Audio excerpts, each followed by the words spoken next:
Hi everyone. There was something interesting that I wanted to point out about the Song of Solomon's that I noticed yesterday after making my video the day before. I had mentioned in my video how the green figs seem to come up in verse 13. This one is from the Song of Solomon's, where it says, "The fig tree ripeneth her green figs, and the vines are in blossom, they give forth their fragrance. Arise, my love, my fair one, and come away." And this is coming up in the Song of Solomon's chapter 2, verse 13.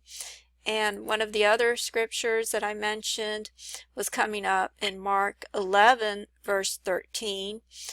And in this one it says, "And seeing a fig tree afar off, having leaves, he came, if haply he might find any thereon. And when he came to it, he found nothing but leaves, for the time of figs was not yet." So again, it's mentioning the untimely figs in verse 13. And the other scripture that I mentioned was coming up in Revelation 6:13, where it said, "And the stars of the heaven fell to the earth, even as a fig tree casts her untimely figs when she is shaken of a mighty wind." So again, the untimely figs were mentioned in verse 13. And so I was wondering how this was written in the original Hebrew or the Greek, to see how this was translated, where it says putteth forth, the fig tree putteth forth her green figs, to see if perhaps it actually said something like cast off her green figs or something of that nature. So I wanted to look at it in the Hebrew to see what it said, and also in the Greek. And what I noticed was actually even more bizarre than that. The word that was used is this word in the Hebrew. It's the word hanat. I believe that's how you pronounce it. And it actually means to embalm. It's a spice, make spicy, or to embalm. And so the implication here, or at least the interpreters must have assumed this meant to ripen, that it was the fig tree is ripening its green figs. But if you look at the way it was used in the concordance, you'll see that every other time it was used to mean embalm in every other case, except for the one in the Song of Solomon's. That's the only time that it doesn't mean to embalm. I also looked at it in the Greek, and the word that was used in the Greek was this word right here, kyprizousin. And so I looked up the definition for that, and as you can see, well, this means to bloom. Okay, this is talking about the vine over here. The vine, or the grapevine, blooms. Okay, I had actually looked this up yesterday, so I couldn't really remember why I looked up that word, but this is the word that's connected to the figs. It says the figs, and then over here it says exine again. Okay, this is a hard word to say.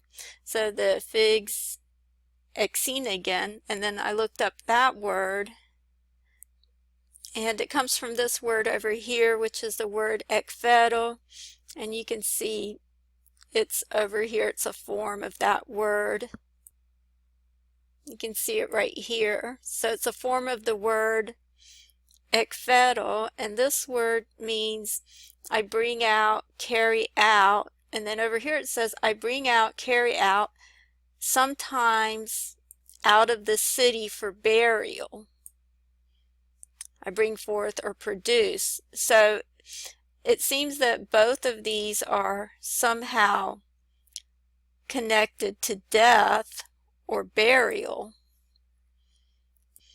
Okay, so it seems to me that something unnatural is being done to the green figs, and I think we pretty much established in the last video what, well, at least what I believe the green figs represent. I believe it represents Satan and the fallen angels. And so it seems that there's something unnatural being done to the green figs at this point to try to give them life or cause them to ripen when they're not likely to ripen, because these would be the winter figs that never matured, so they wouldn't ripen at this point. And so I think this is an indication here of the mark of the beast. And if you look at the entire chapter and read it, I think you get a better understanding of what's being described here. I think it ultimately all has to do with DNA, and I want to talk a little bit more about that in the number 22 and the number 222 in a little bit. But I just want to go through this first and just explain what I believe is the outline of events here. And over here in the beginning it says, I am the rose of Sharon and the lily of the valleys. As the lily among thorns, so is my love among the daughters. And of course this would be talking about Jesus. Jesus is known as the rose of Sharon and the lily of the valleys. And then it goes on to say, as the apple tree among the trees of the wood, so is my beloved among the sons. I sat down under his shadow with great delight, and his fruit was sweet to my taste. So this would be the bride speaking over here. Then it says, he brought me to the banqueting house, and his banner over me was love. So I believe this is talking about the wedding supper of the Lamb over here. And then over here it says, stay with me, flagons, comfort me with apples, for I am sick of love. And so I looked up this word flagons because I didn't know what that meant. So I looked at it in the Hebrew, and it means a raisin cake used in sacrificial feasts. And so I thought that was interesting because usually leavened bread is not presented as a sacrifice or an offering, because leaven is not supposed to be burnt. And so the only time that I know of that it's presented is during Pentecost or Shavuot as the first fruit wave offering. So I'm not sure if that's an indication of the timing here. But it says here that these are cakes that were especially made of grapes and dried and pressed into a certain form. They are mentioned as dainties, which those who were wearied with a journey and languid were refreshed, and which were offered in sacrifice to idols. This word differs from another word that means dried grapes, but not pressed together into a cake, and from another word that means figs pressed together into a cake. The primary idea should be sought apparently in that of pressing together. And then it also says to make firm, and not in the idea of fire. And I've talked about before how leavened is not supposed to be burned in the fire, and so that's why it's not offered as a burnt offering. Okay, so I thought that was interesting. And then it goes on to say, his left hand is under my head, and his right hand doth embrace me. I charge you, O ye daughters of Jerusalem, by the roes and by the hinds of the field, that ye stir not up nor wake my love till he please. The voice of my beloved, behold, he cometh, leaping upon the mountains, skipping upon the hills. My beloved is like a roe or a young hart. Behold, he standeth behind our wall. He looketh forth at the windows, showing himself through the lattice. And I believe this word lattice over here might be another indication of DNA. But then it goes on to say, my beloved spake, and he said unto me, rise up, my love, my fair one, and come away. So I believe the rapture is what's mentioned over here in verse 10. And then in verse 11, it says, "For lo, the winter is past, the rain is over and gone." And I've explained before how I believe that in verse 11, I believe it's usually talking about DNA. And when you look at this word in the Hebrew for winter, you see that it's talking about the dark season. So the dark season has now passed and has gone away. It's over and gone.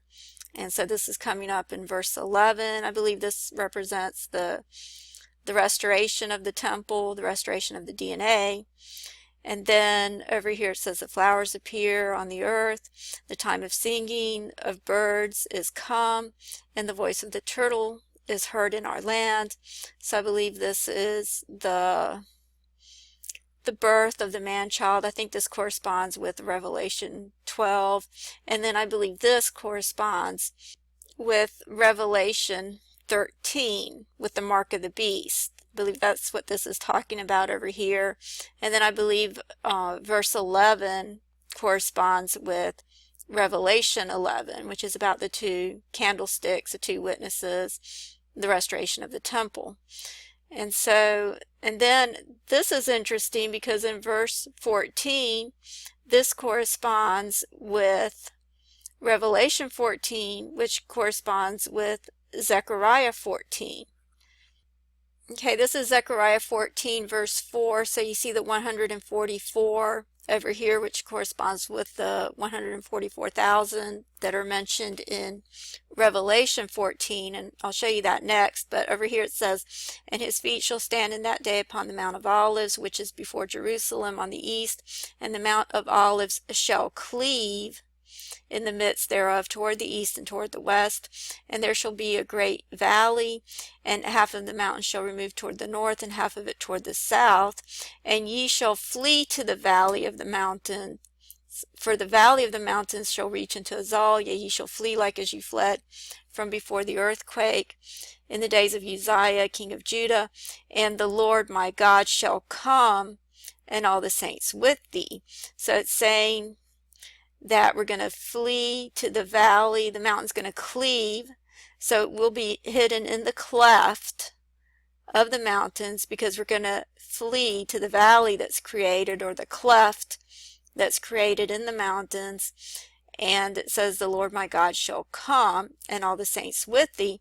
And this correlates with Revelation 14, where it says, "And I looked, and lo, a Lamb stood on Mount Zion, and with him 144,000, having his Father's name written in their foreheads.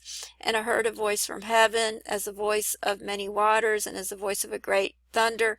And I heard the voice of harpers harping with their harps, and they sung as it were a new song before the throne, and before the four beasts, and the elders, and no man could learn that song, but the 144,000, which were redeemed from the earth. These are they which were not defiled with women. They are virgins. These are they which follow the Lamb whithersoever he goeth. These were redeemed from among men, being the first fruits unto God and to the Lamb." Okay, so this would correlate with verse 14, being hidden in the clefts of the rock, in the secret place. And then it goes on to say, "Take us the foxes, the little foxes that spoil the vines, for our vines have tender grapes. My beloved is mine, and I am his. He feedeth among the lilies until the day break, and the shadows flee away. Turn, my beloved, and thou be like a roe or a young hart upon the mountains of Bether." And daybreak actually means to breathe. And this is also the case in the Greek. It's saying over here, "Ios ou diapnevsi imera." So you see this word means to breathe. This word right here is where you get the word pneumonia from, this root word right here.